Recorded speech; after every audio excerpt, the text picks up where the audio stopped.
Olá, vamos a mais uma entrevista com os candidatos à Prefeitura Municipal de Curitiba. Esta atividade visa promover o debate, levando até você as propostas dos diferentes partidos para a capital paranaense. O objetivo é ajudar os eleitores a escolherem os seus candidatos. Esta é uma iniciativa da TV Profissão, canal 67 pelo satélite Star One C2, e as retransmissões ocorrem também pela ESTV, canal 15 da NET Curitiba, e RMC TV, canal 5 da NET para a região metropolitana de Curitiba. Nós contamos hoje com a presença do candidato Dr. João Guilherme, do Partido Novo. Mas antes da gente apresentar aqui o candidato, eu vou chamar aqui a mensagem do TRE.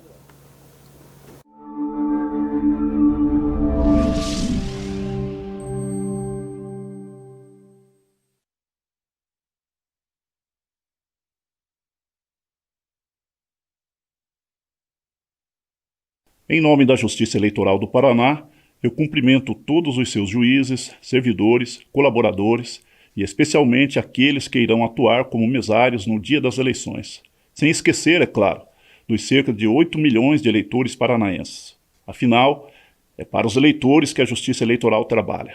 Mesmo em tempo de crise decorrente da pandemia, que atingiu toda a humanidade, como vivemos em um país democrático, temos a responsabilidade de, com todos os cuidados necessários, realizar as eleições. A eleição é um elemento essencial de uma nação democrática, pois é através do voto que a soberania popular, o poder do eleitor, se concretiza, nascendo dali os demais direitos que a nossa Constituição nos garante. Portanto, amigos, para tranquilizar a todos, temos a grande alegria de informar que o Tribunal Superior Eleitoral, juntamente com o Tribunal Regional Eleitoral do Paraná, já estão providenciando, principalmente através de doações realizadas por várias instituições privadas, a fabricação de milhões de máscaras, de álcool em gel, protetor facial, face shield e outros materiais necessários para que, principalmente, os mesários e os colaboradores da Justiça Eleitoral possam, com a maior segurança possível, trabalhar no dia das eleições. Não deixe de participar. Seja um mesário ou um colaborador voluntário da Justiça Eleitoral do Paraná. Você, eleitor, não deixe de votar. Seu voto tem poder. Com fé, cuidado e coragem, sairemos dessa crise mais fortes do que nela entramos. Um grande abraço a todos.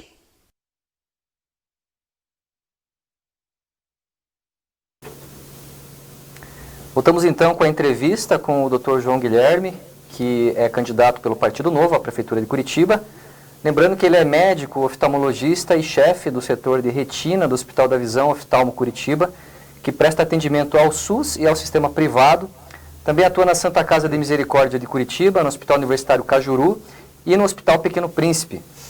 Além disso, acompanha e orienta alunos da residência médica em oftalmologia, melhor dizendo, da PUC Paraná e cursa pós-graduação em Gestão Pública de Cidades. Seja bem-vindo, candidato, uma satisfação recebê-lo aqui no nosso programa. Muito obrigado, eu que agradeço o convite, né? Vocês estão sendo muito gentis de nos receber. Você sabe que essa eleição está muito diferente, né? E a gente tem dado sempre atenção e valorizado as pessoas que estão querendo discutir o assunto, a política, a mudança na cidade, e dando espaço para que todos os candidatos possam fazer isso de maneira democrática, né? Só para a gente lembrar um detalhezinho que eu estou fazendo o curso de Gestão em Cidades aqui na casa, né? Eu sou aluno da Uninter. Muito bom. Então, participa também aqui da entrevista, aqui no estúdio, o jornalista e também professor Mauri Konig. Mauri, tudo bem? Mais uma entrevista. Tudo bem, Guilherme? Obrigado e obrigado principalmente ao candidato Dr. João Guilherme pela disponibilidade de vir aqui debater as ideias e se apresentar, né, para ouvir talvez algumas questões que não sejam exatamente o que gostaria de ouvir, porque não está naquele espaço controlado, né, da produção do material de campanha. Então isso já demonstra a disponibilidade, né, o interesse de mostrar quem é para o eleitorado de Curitiba. Então, obrigado pela por ter aceitado o convite. Eu que agradeço e volto a reiterar a importância desse debate, né?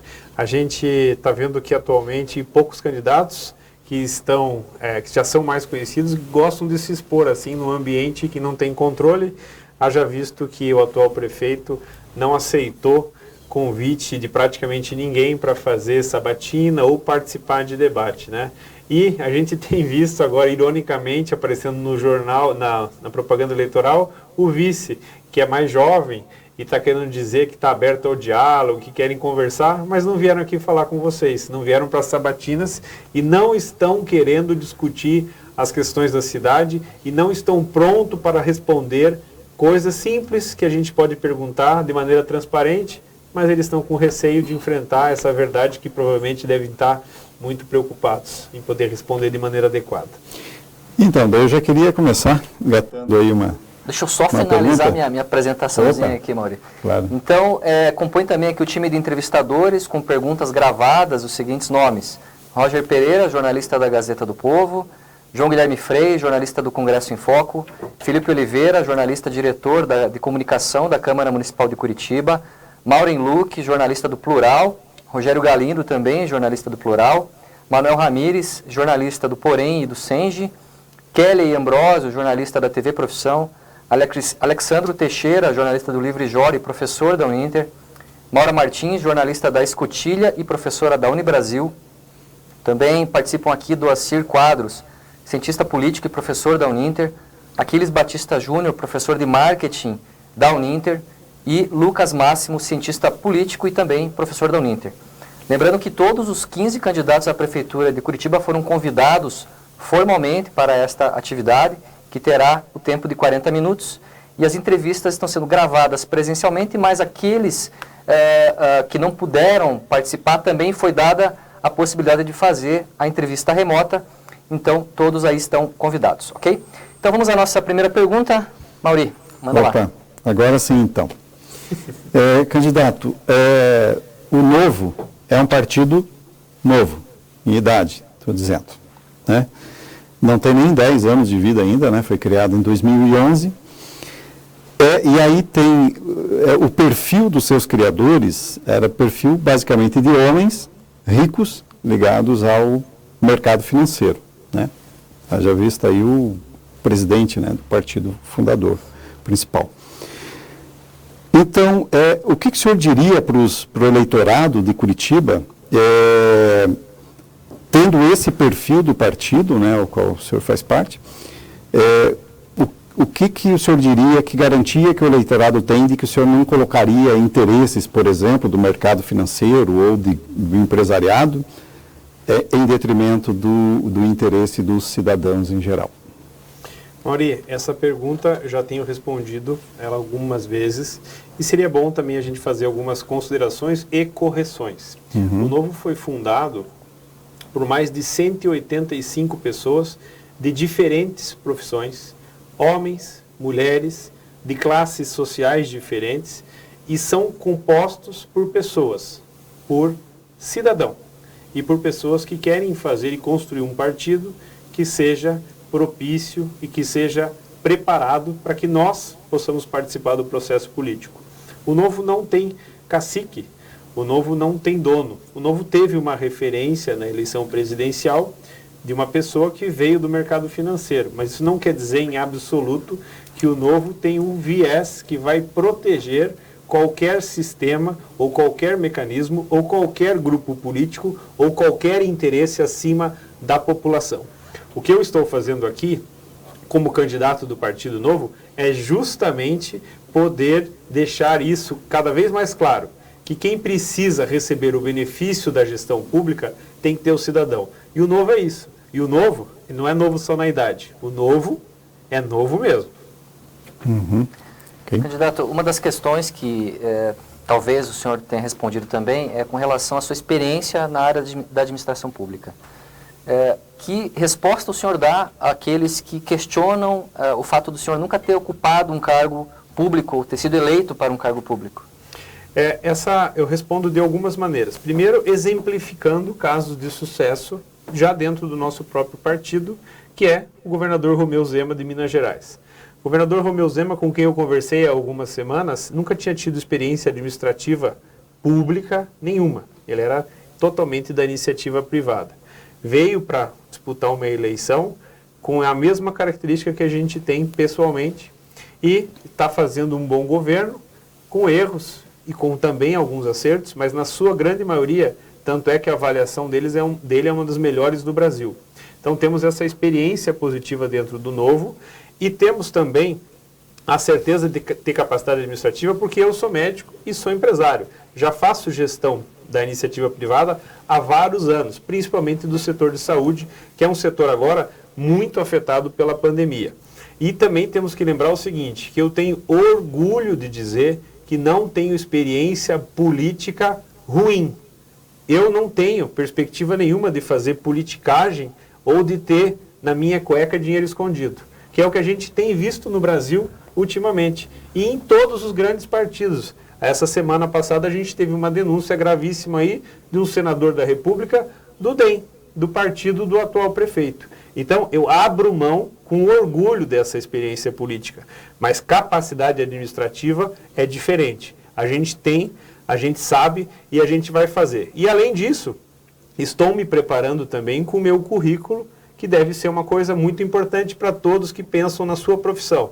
Eu estou fazendo uma preparação, fiz o Renova Brasil, que é um curso para políticos que querem se desenvolver na política, que é um curso que abrange todo o território nacional, fiz em 2019 e 2020, e estou terminando aqui o curso em Gestão Pública e Administração em Cidades, da Uninter. Então a gente tem esse preparo da iniciativa privada, fez o preparo acadêmico e posso dizer que eu tenho orgulho de não ter essa experiência política nefasta que a gente tem no nosso país. E o fato do senhor ter essa experiência na iniciativa privada pode dar a entender para o eleitor que o seu perfil é do gestor que vai tentar propor iniciativas ou medidas que são comuns na iniciativa privada e que são bem-sucedidas na iniciativa privada para a iniciativa pública? Claro que a situação é diferente. Nós não podemos simplesmente transferir como se isso fosse uma coisa natural, fácil e comum. Nós temos legislação, nós temos orçamento, nós temos a aprovação da Câmara, a gente tem a lei orçamentária, nós entendemos de todas as dificuldades, mas nós entendemos também que as boas práticas da iniciativa privada devem sim ir para a iniciativa pública. Como, por exemplo, corte de gastos desnecessários e privilégios. Não dá mais para a gente viver num país completamente dividido, onde a iniciativa privada, por exemplo, no momento da pandemia, pôde cortar e suspender contratos de salário por um período de tempo e a iniciativa pública não tem essa possibilidade. E a gente não está falando aqui de corte de salário de funcionalismo de professor, de guarda municipal, de agente de saúde, de médico. O que a gente está falando é corte de cargos em comissão, é corte de verba de gabinete, é corte de jantar com água importada e viagens em classe executiva do prefeito. Essa falta de exemplo de austeridade, ela tem que acabar. Na iniciativa privada isso não existe. E outro detalhe muito importante é saber que o funcionalismo público e a pessoa que trabalha na prefeitura tem que trabalhar estimulada. Em qualquer empresa, para você apresentar um bom serviço para o seu cliente, o teu funcionário, o teu colaborador tem que estar feliz. Na prefeitura acontece exatamente o contrário. Quem está feliz são só os amigos do rei. E são só quem recebe benefício. O funcionalismo público não está nada satisfeito. Por quê? O plano de cargos e carreiras congelados, enquanto a farra com dinheiro público, do nosso dinheiro de contribuinte, continua. Então, até onde que a gente vai chegar nesse país? Se a gente não tiver essa coragem de mudar isso, a administração pública vai continuar essa palhaçada que está hoje em dia e o nosso dinheiro sendo mal gasto e a gente só assistindo sem poder fazer nada. Candidato, o senhor falou agora de fazer esses cortes de gastos excessivos, enfim. O senhor tem ideia de quanto, né? O senhor está falando que é necessário fazer cortes, imagino que o senhor tenha já uma ideia da dimensão desse problema, desses gastos excessivos. O senhor tem... Mauri, veja, hoje em dia nós temos 28 estruturas dentro da prefeitura com status de secretaria. 28 num município igual Curitiba. Então nós temos que diminuir essa estrutura fazendo fusão. Eu não vou te dizer, não quero te dizer de ter um compromisso exatamente de quantas secretarias vamos manter e qual vai ser essa diminuição. Mas nós temos que enxugar o máximo possível. principalmente para que a gente possa economizar e investir naquilo que é importante. A gente tem mais de 600 cargos de comissão, que existem hoje em dia muito para se fazer acordo político com a Câmara de Vereadores. Você sabe como funciona. Você que trabalha com isso, você que entende, você que é professor, você sabe que hoje em dia o apoio do governo, a base, se dá a caráter de troca no Poder Executivo. Então o vereador lá tem 7 cargos que ele pode ter no seu gabinete, aí ele faz um acordo com o prefeito e tem mais 10 cargos em secretarias, em regionais. Isso não pode continuar. Nós temos que fazer esse corte e fazer um relacionamento com a Câmara de uma boa política, sem fazer a politicagem. Então a gente tem como economizar. E não é só isso que a gente tem como economizar. Nós temos também uma série de contratos públicos com empresas terceirizadas que representam um gasto de 3 bilhões de reais. 1/3 do nosso orçamento é com empresa terceirizada. Esses contratos estão certos? Eles foram auditados? Nós estamos pagando o valor justo? Nós estamos negociando, como a gente faz na iniciativa privada, nós estamos negociando esses contratos de maneira adequada. Então, isso tudo que a gente tem que pensar. Não é só falar de corte de privilégio, de austeridade, de dar exemplo, mas a gente de realmente fazer uma administração do dia a dia. Eu tenho falado muito que na próxima gestão terá que haver uma consciência e uma coragem muito grande, porque o contrato do lixo vai encerrar. Porque o contrato das empresas de ônibus vai encerrar. Quem que vai enfrentar isso? O atual prefeito não tem a menor vontade política de enfrentar e não tem condições pessoais, físicas e saúde para andar pela cidade. Essa pessoa vai ter que ter coragem, austeridade e vontade física, capacidade física para poder enfrentar situações gravíssimas. E as pessoas não estão discutindo isso. E precisa ser discutido. Nós temos que avaliar um prefeito com o que ele tem de capacidade, com o que ele tem de credibilidade, de honestidade e disposição moral, ética e disposição física também para enfrentar os problemas. Candidato, a gente tem algumas perguntas gravadas aqui por jornalistas, cientistas políticos, enfim.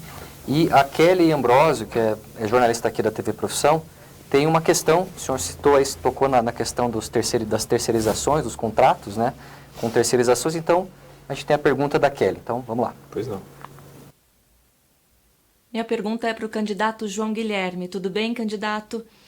Diante do caos causado pelo coronavírus, como o senhor pretende cumprir a meta do seu plano de governo, intitulada Novos Caminhos, que diz que a Prefeitura terá um fundo de aval próprio para a recuperação das micro e pequenas empresas? O que o senhor faria de efetivo nesta área?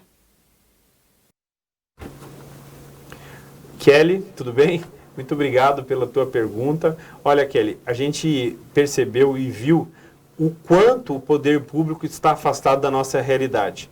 Claro que o coronavírus veio de uma maneira inesperada e que as medidas e que as atitudes, elas poderiam ser assim realmente titubeantes e as pessoas poderiam ficar em dúvida. Mas houve uma falta de diálogo completo e uma falta de sensibilidade do poder público, especialmente aqui na cidade de Curitiba. Negócios fecharam, empresas que já funcionavam há anos fecharam, as pessoas perderam o emprego, os autônomos perderam capacidade de gerar renda. E o que a gente fez até agora?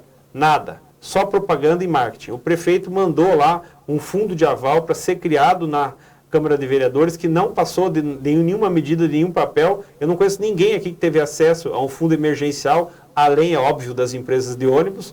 E nós temos no nosso plano de governo a criação, sim, de um fundo de aval, onde a Prefeitura é o avalista e consegue, através de investimentos que podem ser da monta do seu próprio caixa, como atrair investimento externo. E esse valor, vamos citar um valor de 100 milhões de reais que a Prefeitura pode colocar do seu próprio investimento e atrair investimento externo. Se a gente investe 100 milhões de reais, o fundo de aval criado com a capacidade da Prefeitura de, eventualmente, quem não pagar a conta à Prefeitura, seu avalista, você pode multiplicar em 10 vezes. Então, com 100 milhões de reais, a gente pode gerar um fundo de aval de 1 bilhão de reais. E esse dinheiro deve ser distribuído principalmente para aquelas pessoas, para aqueles negócios, para aqueles empreendedores que não têm mais acesso a crédito normal, porque não estão pagando IPTU, porque não estão recolhendo ISS, não estão pagando boleto, estão com certidão positiva e não tem todas as certidões negativas e nem garantia real para dar para os bancos. Então a Prefeitura tem que ser o avalista para gerar emprego, para gerar renda e para aumentar a arrecadação com serviço, com trabalho, e não aumentando a arrecadação, simplesmente aumentando o IPTU. Ninguém aguenta mais nesse país aumento de imposto. A gente cansou de carregar o país nas costas e ver os políticos sempre fazerem a mesma coisa. Então, na nossa gestão, não faremos aumento de impostos e faremos, sim, aumento de arrecadação com inteligência, gerando renda e gerando emprego dentro da cidade. Candidato, aproveitando então, o senhor falou do IPTU. O IPTU teve um reajuste aí dos últimos 2 anos, perto de 7%, acima da inflação, né?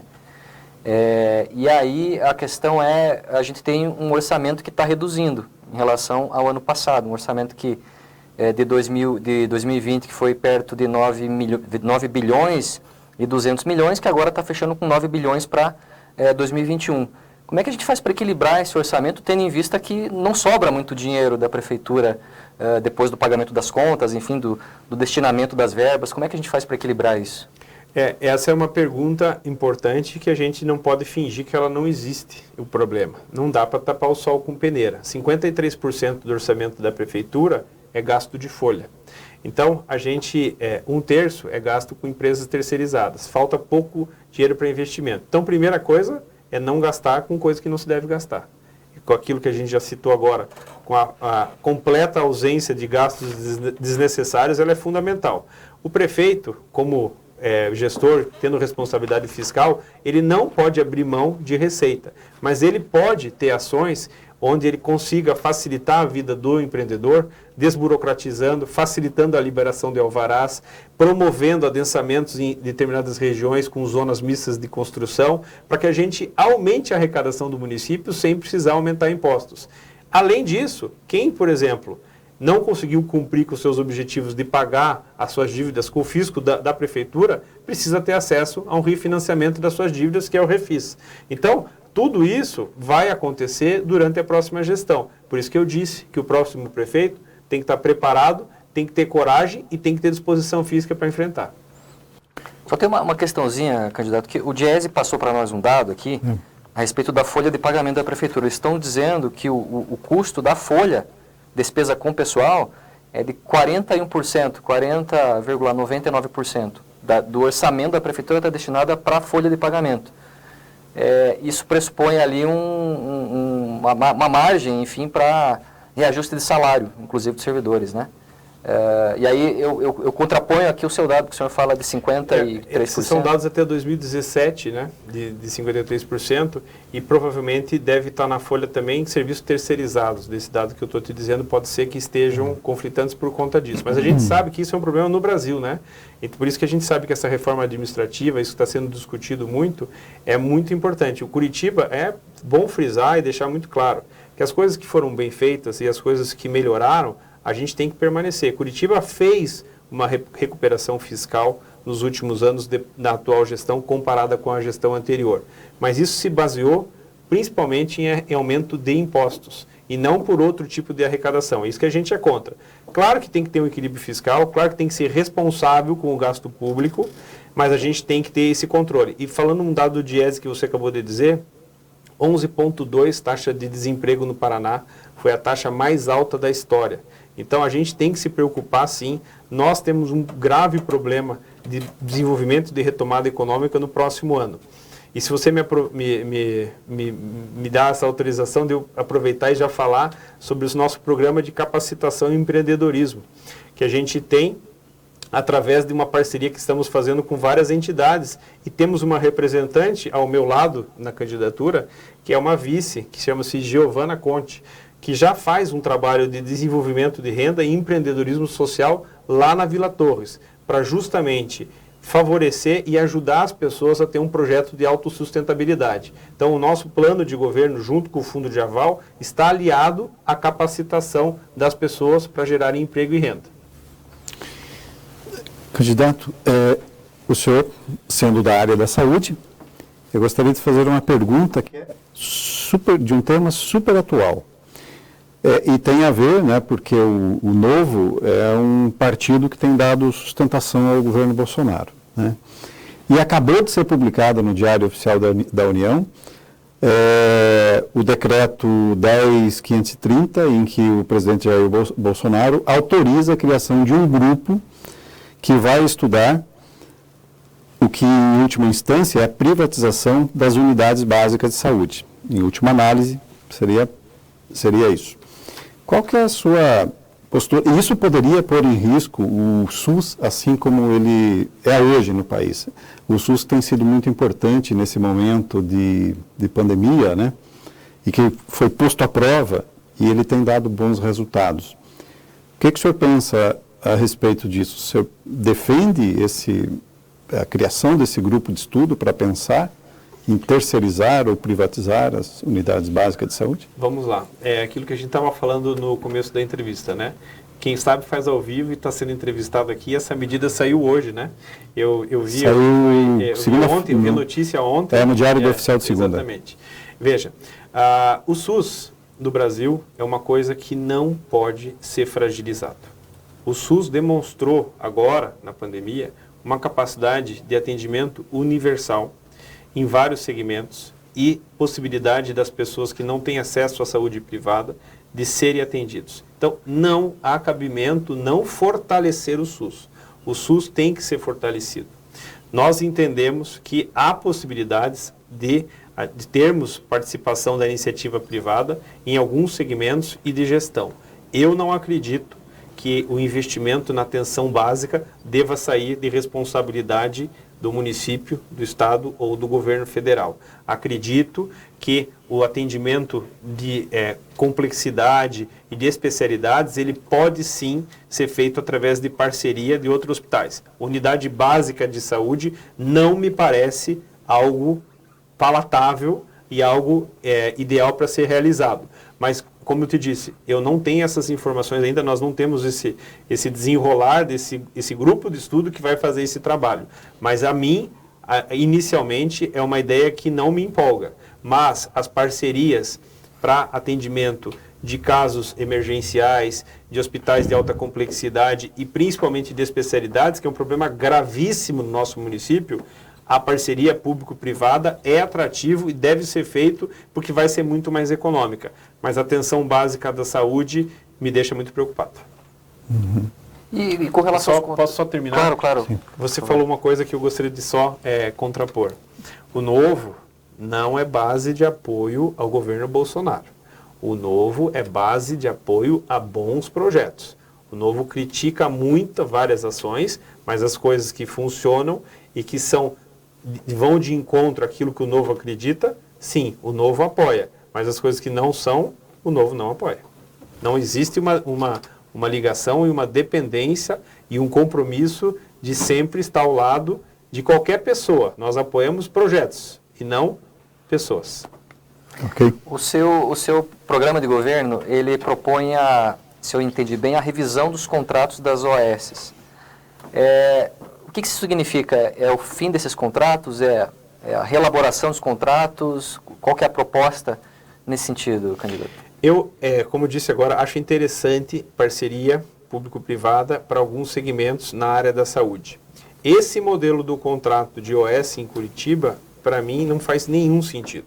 Porque se pega uma outra entidade que não participa do sistema para administrar uma UPA.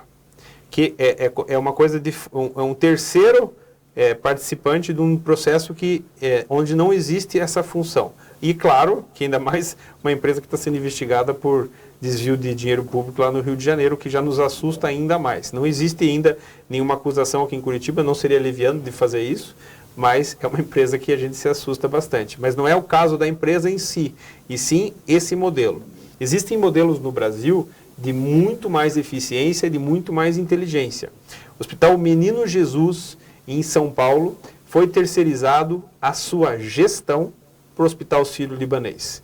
Isso quer dizer que a contratação continua sendo pela prefeitura ou pela fundação e a gestão administrativa é de um hospital de referência. Isso sim é uma coisa que nós podemos fazer e uma coisa que tem um entendimento e que já foi feito em Curitiba. As UPAs terem um hospital próprio de referência e terem a sua gestão em simbiose, com participação dessas entidades, desses hospitais filantrópicos, desses hospitais universitários e, eventualmente, por que não, hospitais particulares que podem participar desta gestão e administração da transferência desses pacientes graves que precisam de cirurgias e leitos de UTI. É bom lembrar a todos que estão nos assistindo que o problema de regulação e falta de leitos de UTI é muito mais antiga que o Covid. Nós já temos falta de leitos de UTI em Curitiba há anos, tanto é que temos 2 hospitais na região metropolitana que atendem muitos casos de alta complexidade do próprio município de Curitiba. Então nós temos que fortalecer essas parcerias com hospitais de Curitiba e daí sim, se formos para fazer algum tipo de participação de gestão, tem que ser com alguém que esteja na linha e que pegue o paciente do meio, início e fim. Mas e os contratos atuais? Contratos atuais, eu sou favorável que se encerrem dessa maneira que está acontecendo. Então agora a gente tem a pergunta do Felipe Oliveira, pergunta gravada aqui dentre os nossos entrevistadores aqui, pergunta que foi selecionada aqui para o nosso candidato. Então vamos lá. Entre os posicionamentos do Partido Novo está o fim dos subsídios fiscais e de crédito. Como o senhor pretende atrair investimentos de grandes empresas que geram emprego e renda em larga escala, direta e indiretamente, sem esse tipo de incentivo, como isenções fiscais e tributárias?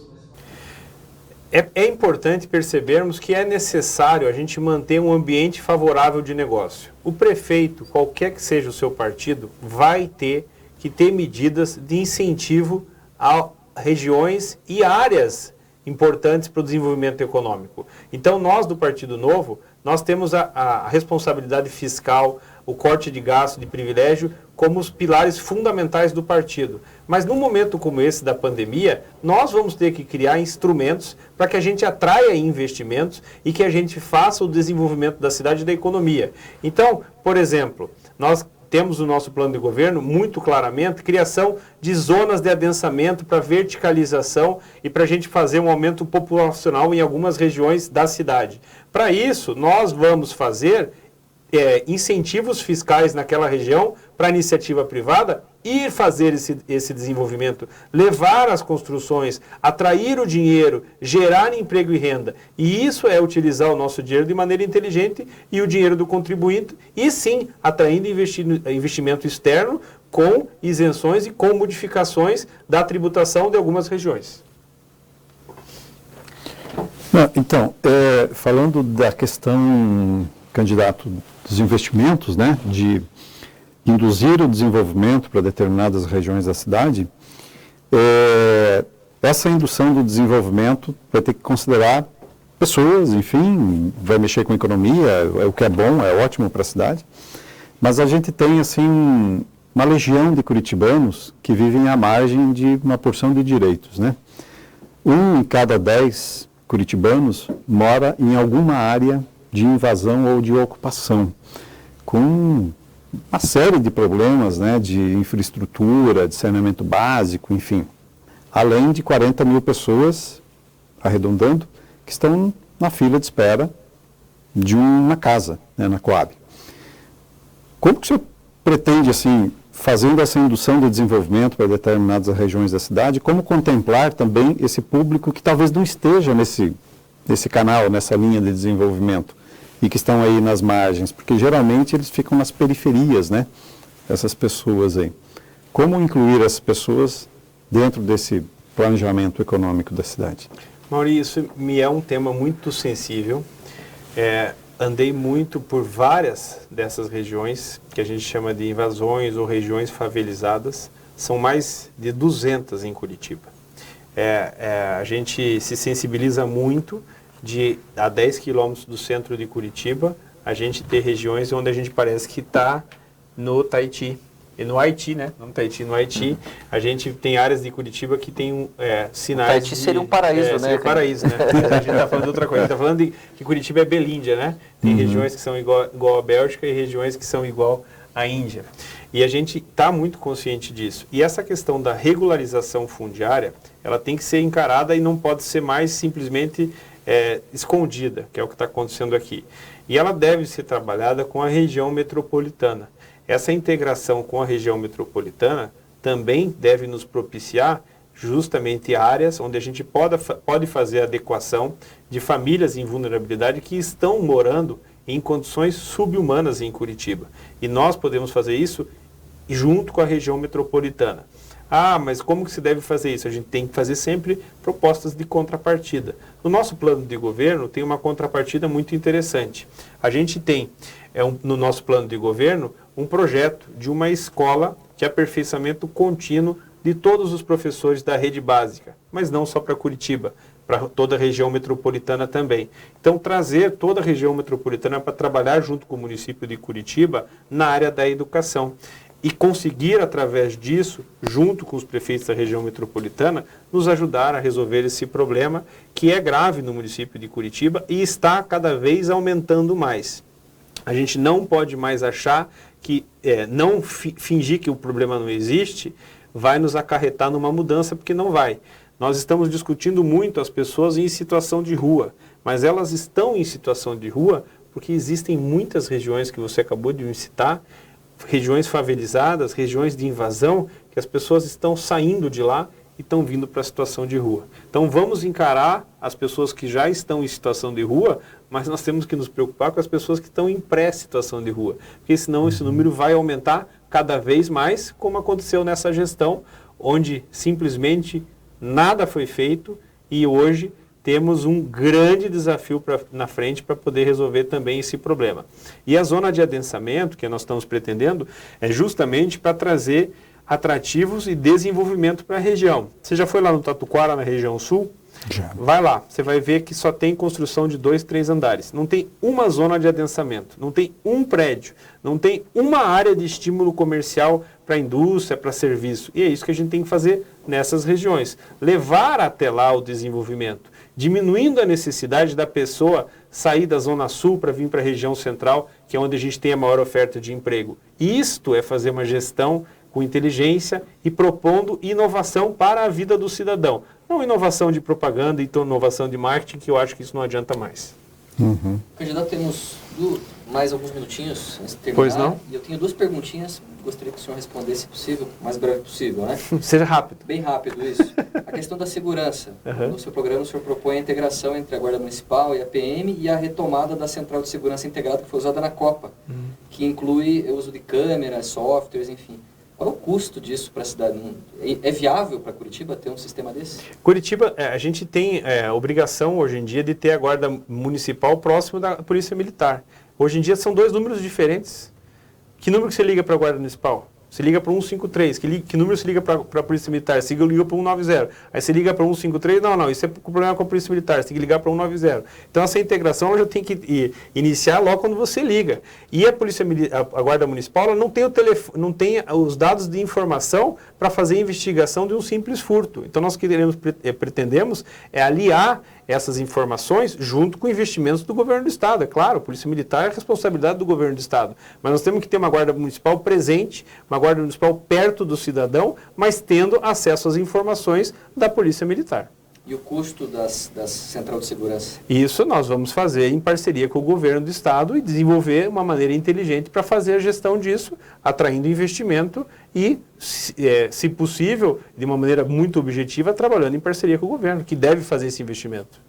Tem uma última perguntinha que a gente fez para todos os candidatos. O senhor faria alguma coisa diferente em relação à crise hídrica em Curitiba? Faria sim, porque primeiro eu não teria feito a renovação do contrato extemporânea, ou seja, anteciparam, vejam só, vocês que estão nos assistindo, a Prefeitura de Curitiba antecipou o contrato com a Sanepar para que não tivéssemos a possibilidade de disputar e ter o marco regulatório com concorrência. Foi isso que aconteceu. A Prefeitura antecipou o contrato, eu não teria antecipado e poderia discutir com a Sanepar o próximo contrato através de concorrência do marco regulatório. Segunda coisa, represa do Miringuava. Era para estar pronta há 2 anos, a Sanepar não fez e nós não cobramos como município. Deveríamos ter cobrado e não teríamos crise hídrica. Terceira coisa, 90% do desperdício de água nos últimos 10 metros e nós temos hoje inteligência artificial, aplicativos que corrigem isso e não teríamos tanto desperdício de água e a gente poderia não estar sofrendo tanto. Muito bem, a gente então agradece aqui a presença do João Guilherme, do Dr. João Guilherme, do Partido Novo, que participou aqui dessa nossa entrevista. E agradecemos também a você que acompanhou esse bate-papo, lembrando que para essa iniciativa todos os candidatos foram convidados para que estivessem aqui participando ou também de forma remota. A gente fica por aqui e até mais.